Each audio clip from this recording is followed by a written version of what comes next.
नमस्कार। कहानियों की कड़ी में आज आपके लिए पेश है प्रेमचंद जी की एक और कहानी खुचर। बाबू कुंदन लाल कचहरी से लौटे तो देखा कि उनकी पत्नी जी एक कुंजड़िन से कुछ साग भाजी ले रही हैं। कुंजड़िन पालक टके सेर कहती है, वह 1.5 पैसे दे रही हैं। इस पर कई मिनट तक विवाद होता रहा। आखिर कुंजड़िन 1.5 ही पैसे पर राजी हो गई। अब तराजू और बाट का प्रश्न छिड़ा। दोनों पल्ले बराबर न थे। एक में पसंगा था, बाट भी पूरे न उतरते थे। पड़ोसिन के घर से सेर आया। साग तुल जाने के बाद अब घाटे का प्रश्न उठा। पत्नी जी और मांगती थी, कुंजड़िन कहती थी, अब क्या 1.5 सेर घाटे में ही ले लोगी बहू जी। खैर, आधा घंटे में वह सौदा पूरा हुआ और कुंजड़िन फिर कभी न आने की धमकी देकर विदा हुई। कुंदन लाल खड़े खड़े यह तमाशा देखते रहे। कुंजड़िन के जाने के बाद पत्नी जी लोटे का पानी लाई तो आपने कहा, आज तो तुमने जरा सा साग लेने में पूरा आधा घंटा लगा दिया। इतनी देर में तो 1005 का सौदा हो जाता। जरा जरा से साग के लिए इतनी ठॉय ठॉय करने से तुम्हारा सिर भी नहीं दुखता। रामेश्वरी ने कुछ लज्जित होकर कहा, पैसे मुफ्त में तो नहीं आते। यह ठीक है, लेकिन समय का भी कुछ मूल्य है। इतनी देर में तुमने बड़ी मुश्किल से एक धेले की बचत की। कुंजड़िन ने भी दिल में कहा होगा, कहाँ की गवारिन है, अब शायद भूल कर भी इधर न आए। तो फिर मुझसे तो यह नहीं हो सकता कि पैसे की जगह धेले का सौदा लेकर बैठ जाऊं। इतनी देर में तो तुमने कम से कम 10 पन्ने पढ़े होते। कल मेहरी से घंटों सिर मारा, परसों दूध वाले के साथ घंटों शास्त्रार्थ किया। जिंदगी क्या इन्हीं बातों में खर्च करने को दी गई है। कुंदन लाल प्रायः नित्य ही पत्नी को सदुपदेश देते रहते थे। यह उनका दूसरा विवाह था। रामेश्वरी को आए अभी 3 महीने हुए थे। अब तक तो बड़ी ननद जी ऊपर के काम किया करती थी। रामेश्वरी की उनसे ना पटी। उसको मालूम होता था, यह मेरा सर्वस्व ही लुटाए देती है। आखिर वह चली गई। तब से रामेश्वरी ही घर की स्वामिनी है। वह बहुत चाहती है कि पति को प्रसन्न रखे। उनके इशारों पर चलती है। एक बार जो बात सुन लेती है, गांठ बांध लेती है। पर रोज़ ही तो कोई नई बात हो जाती है और कुंदन लाल को उसे उपदेश देने का अवसर मिल जाता है। एक दिन बिल्ली दूध पी गई। रामेश्वरी दूध गर्म करके लाई और स्वामी के सिरहाने रखकर पान बना रही थी कि बिल्ली ने दूध पर अपना ईश्वर प्रदत्त अधिकार सिद्ध कर दिया। रामेश्वरी यह अपहरण स्वीकार न कर सकी। रूल लेकर बिल्ली को इतनी जोर से मारा कि वह 2-3 लुढ़कियां खा गई। कुंदन लाल लेटे लेटे अखबार पढ़ रहे थे। बोले, और जो मर जाती? रामेश्वरी ने ढिठाई के साथ कहा, तो मेरा दूध क्यों पी गई? उसे मारने से दूध मिल तो नहीं गया। जब कोई नुकसान कर देता है तो उस पर क्रोध आता ही है। ना आना चाहिए। पशु के साथ आदमी भी क्यों पशु हो जाए? आदमी और पशु में इसके सिवा और क्या अंतर है? कुंदन लाल कई मिनट तक दया, विवेक और शांति की शिक्षा देते रहे। यहाँ तक कि बेचारी रामेश्वरी मारे ग्लानि के रो पड़ी।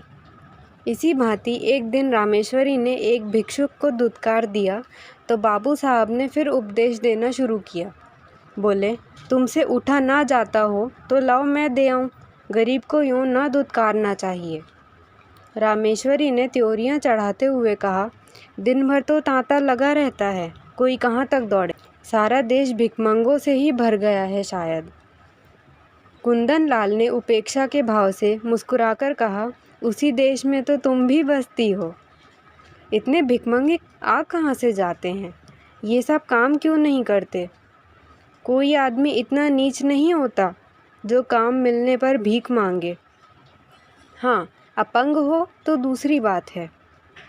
अपंगों का भीख के सिवा और क्या सहारा हो सकता है? सरकार इनके लिए अनाथालय क्यों नहीं खुलवाती? जब स्वराज्य हो जाएगा तब शायद खुल जाएं। अभी तो कोई आशा नहीं है, मगर स्वराज्य भी धर्म से ही आएगा। लाखों साधु सन्यासी, पंडे पुजारी मुफ्त का माल उड़ाते हैं। क्या इतना धर्म काफ़ी नहीं है? अगर इस धर्म में से स्वराज्य मिलता तो कब का मिल चुका होता। इसी धर्म का प्रसाद है कि हिंदू जाति अभी तक जीवित है, नहीं तो कब की रसातल पहुंच चुकी होती। रोम, यूनान, ईरान, सीरिया किसी का अब निशान भी नहीं है। यह हिंदू जाति है जो अभी तक समय के क्रूर आघातों का सामना करती चली जाती है। आप समझते होंगे हिंदू जाति जीवित है। मैं तो उसे उसी दिन से मरा हुआ समझती हूँ जिस दिन से वह अधीन हो गई। जीवन स्वाधीनता का नाम है, गुलामी तो मौत है। कुंदन लाल ने युवती को चकित नेत्रों से देखा। ऐसे विद्रोही विचार उसमें कहाँ से आ गए? देखने में तो वह बिल्कुल भोली थी। समझे कहीं सुन सुना लिया होगा। कठोर होकर बोले, क्या व्यर्थ का विवाद करती हो? लजाती तो नहीं, ऊपर से और बकबक करती हो। रामेश्वरी यह फटकार पाकर चुप हो गई। एक क्षण वहाँ खड़ी रही, फिर धीरे धीरे कमरे से चली गई। एक दिन कुंदन लाल ने कई मित्रों की दावत की। रामेश्वरी सवेरे से रसोई में घुसी तो शाम तक सिर न उठा सकी। उसे यह बेगार बुरी मालूम हो रही थी। अगर दोस्तों की दावत करनी थी तो खाना बनवाने का कोई प्रबंध क्यों नहीं किया? सारा बोझ उसी के सिर क्यों डाल दिया? उससे एक बार पूछ तो लिया होता कि दावत करूं या ना करूं। होता तब भी यही जो अब हो रहा था। वह दावत के प्रस्ताव का बड़ी खुशी से अनुमोदन करती, तब वह समझती दावत मैं कर रही हूँ। अब वह समझ रही थी मुझसे बेगार ली जा रही है। खैर, भोजन तैयार हुआ, लोगों ने भोजन किया और चले गए, मगर मुंशी जी मुंह फुलाए बैठे हुए थे। रामेश्वरी ने कहा, तुम क्यों नहीं खा लेते? क्या अभी सवेरा है? बाबू साहब ने आंखें फाड़कर कहा, क्या खा लूं? यह खाना है, यह बैलों की सानी? रामेश्वरी के सिर से पांव तक आग लग गई। सारा दिन चूल्हे के सामने जली उसका यह पुरस्कार। बोली, मुझसे जैसा हो सका बनाया। जो बात अपने बस की नहीं है उसके लिए क्या करती? पूड़ियाँ सब सेवर है होंगी। कचौड़ी में इतना नमक था कि किसी ने छुआ तक नहीं होगा।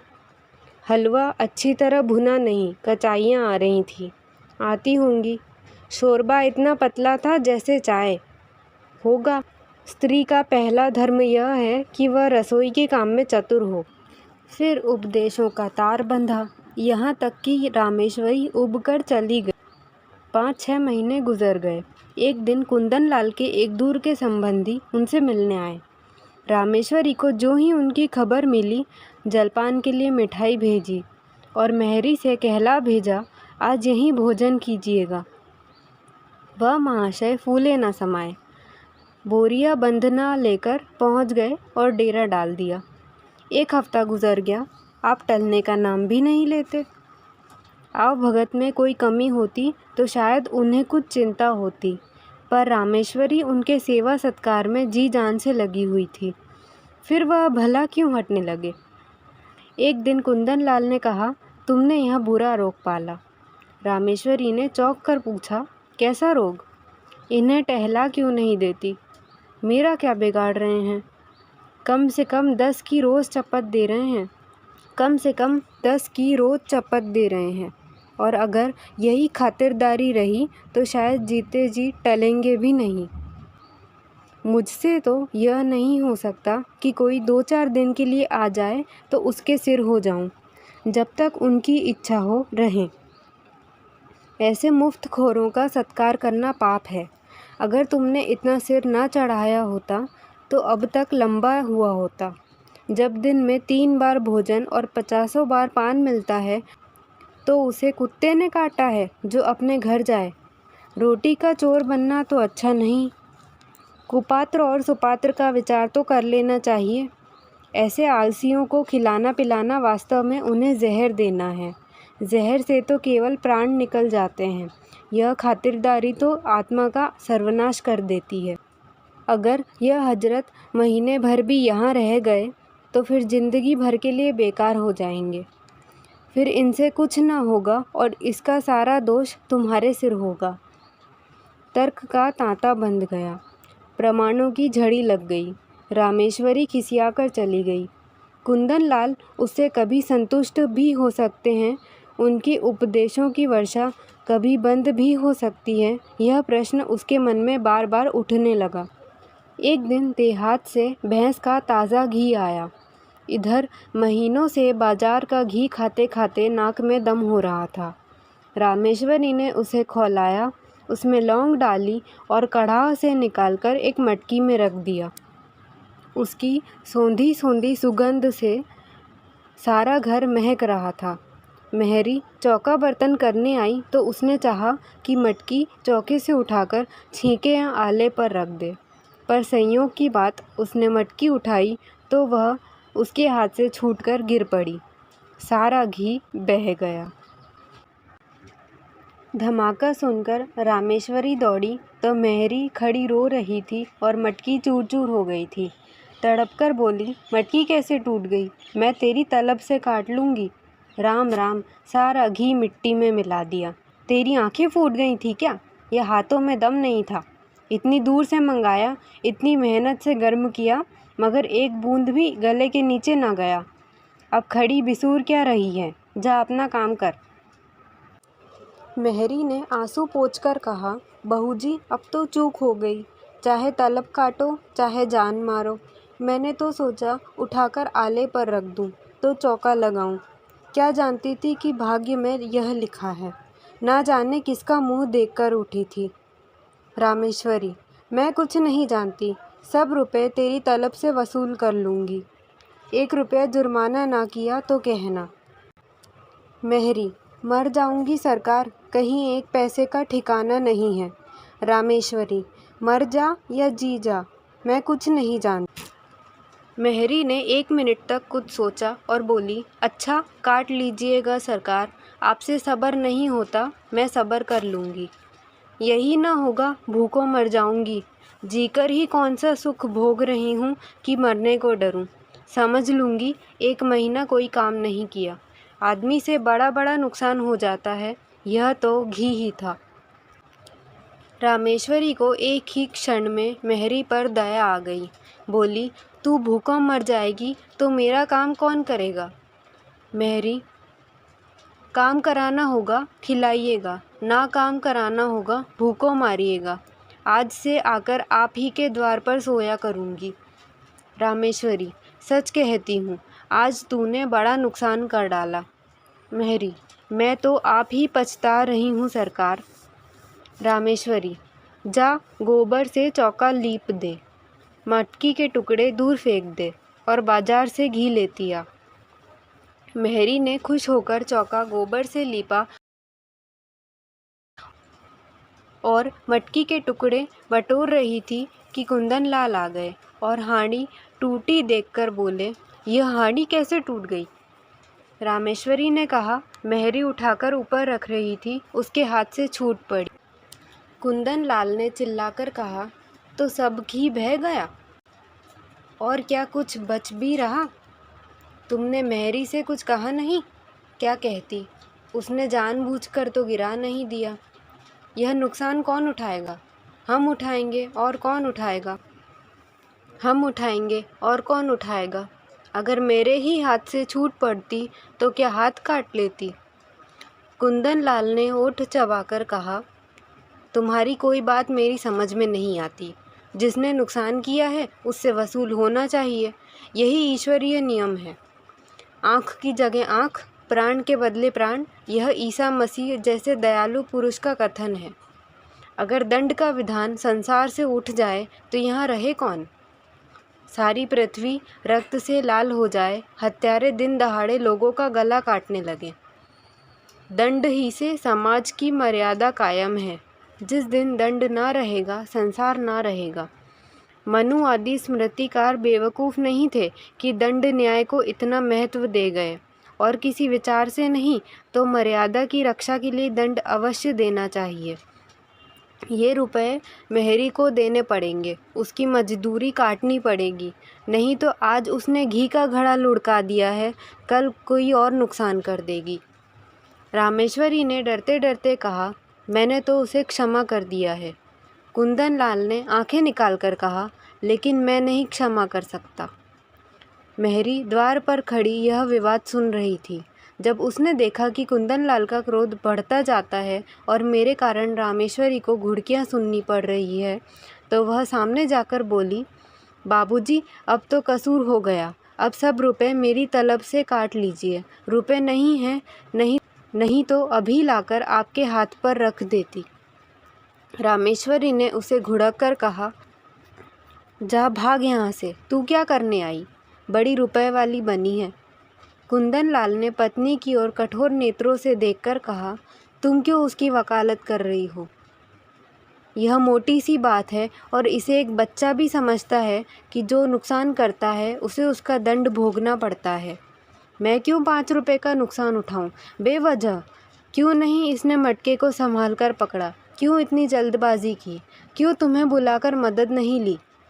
यह साफ इसकी लापरवाही है। यह कहते हुए कुंदन लाल बाहर चले गए। रामेश्वरी इस अपमान से आहत हो उठी। डांटना ही था तो कमरे में बुलाकर एकांत में डांटते। मेहरी के सामने उसे रुई की तरह ढूंढ डाला। उसकी समझ ही में ना आता था यह किस स्वभाव के आदमी हैं।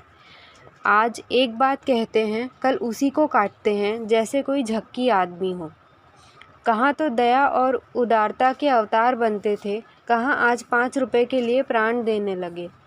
बड़ा मज़ा आ जाए कल मेहरी बैठ रहे। कभी तो इनके मुंह से प्रसन्नता का एक शब्द निकला होता।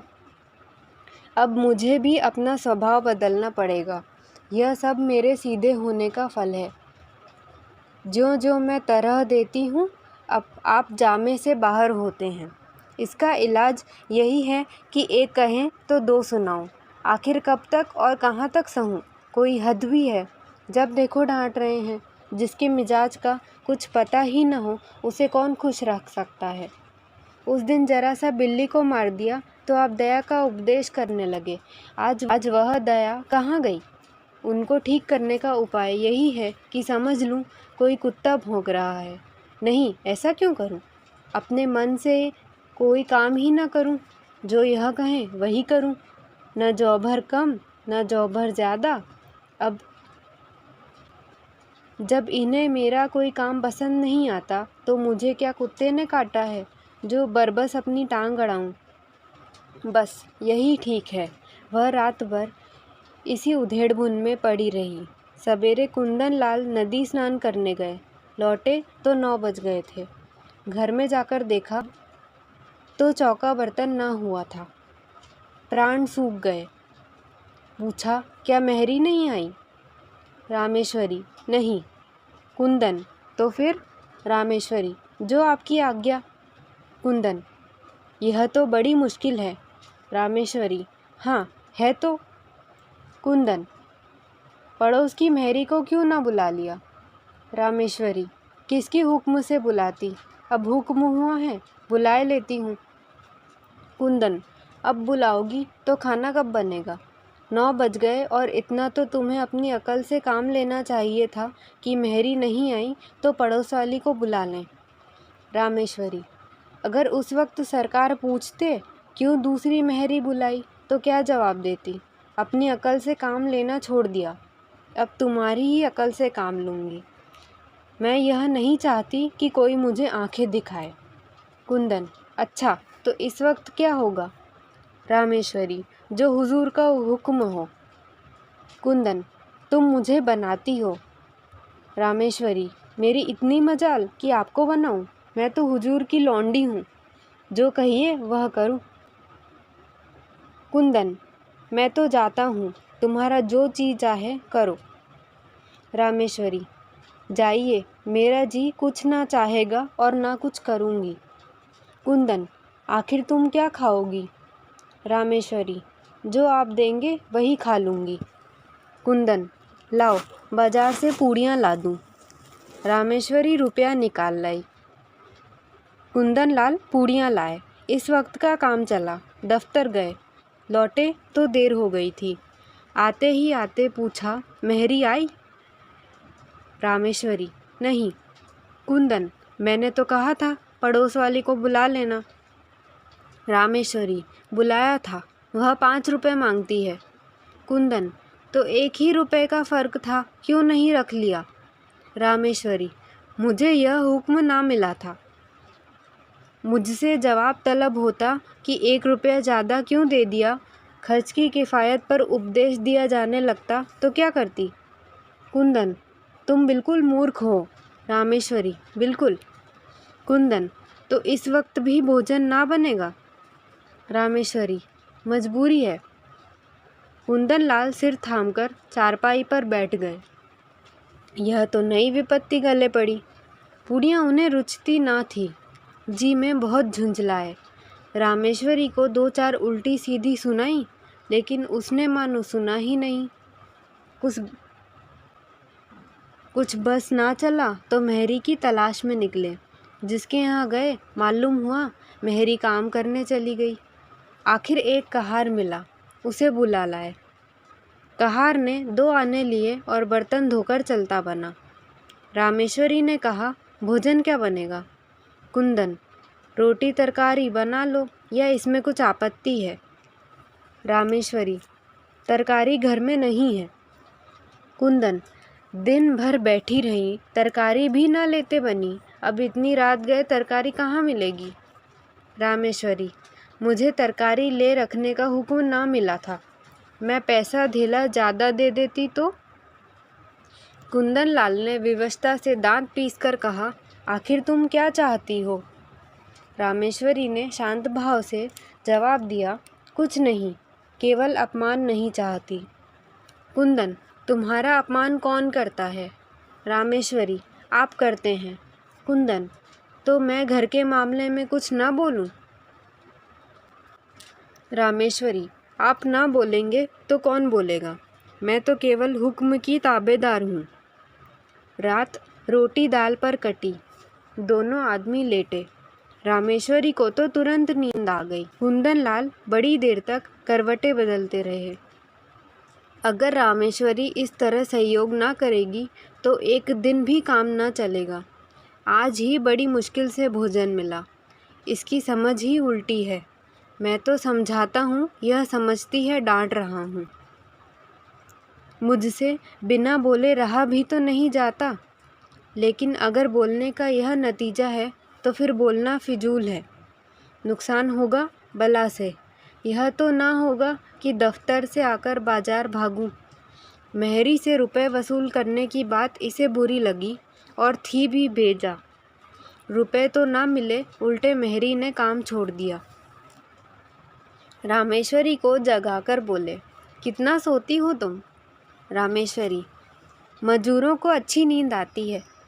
कुंदन, चिढ़ाओ मत, मेहरी से रुपए ना वसूल करना। रामेश्वरी, वह तो लिए खड़ी है शायद। कुंदन, उसे मालूम हो जाएगा तो काम करने आएगी।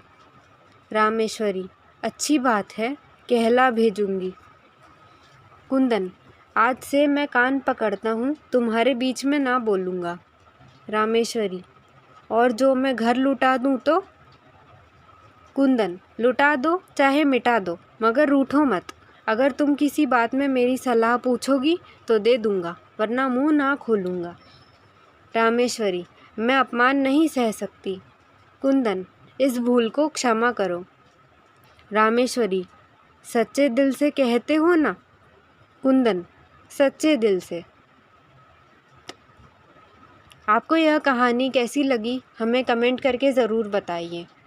यदि आपको ये कहानी अच्छी लगी तो इस वीडियो को लाइक और शेयर ज़रूर करें और चैनल को सब्सक्राइब करें।